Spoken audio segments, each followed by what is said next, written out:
Okay, 1 minute backstory. I've had my 12-volt portable air compressor for 6.5 years now. The bag that it came in, that's torn, shredded, destroyed, and that's the nature of the beast.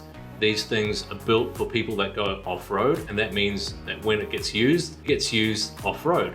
So it's in the sand, it's in the mud, it's on rocks, and canvas, as durable as it can be, isn't really going to stand up to that. And I went online and I was about to buy just a replacement generic bag. I would be on my way using the air compressor just how I always have. But while I was on the internet, I looked around and I found that most of the high-end air compressors, ARB for example, they come in hard plastic cases.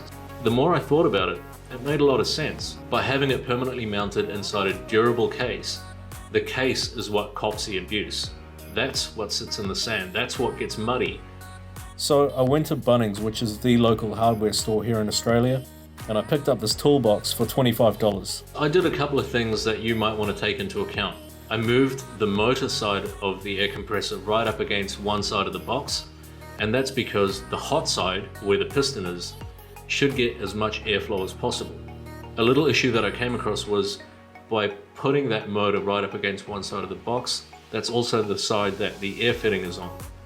And once plugged in, that hose then sat quite sharply up against the side of the box. Over time, and with the motor running, with the vibrations, I have no doubt that that rubber hose would have been chewed through. So I got a craft knife out, and I just cut a simple wedge out of the top of the box. Just makes it easier. Now, what kind of hardware do you need to mount it? You have everything already. Most air compressors like this one come with a base plate, and all you have to do is take off the nuts and bolts holding it onto that base plate. So I just used the existing hardware that came with it.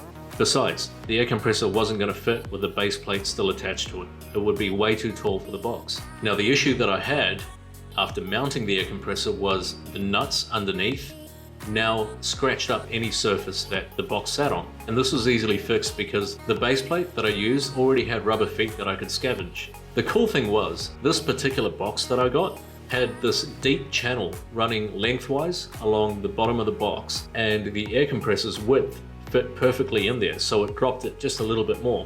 The next great thing about this particular toolbox that I bought, there were dimples already at each corner of the box where the rubber feet from the scavenged base plate just fit perfectly.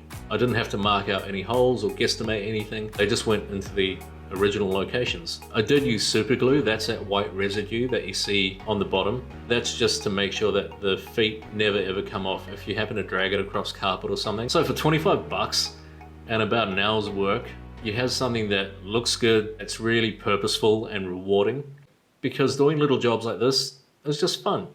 Okay, let me know what you think, and thanks for watching. Bye.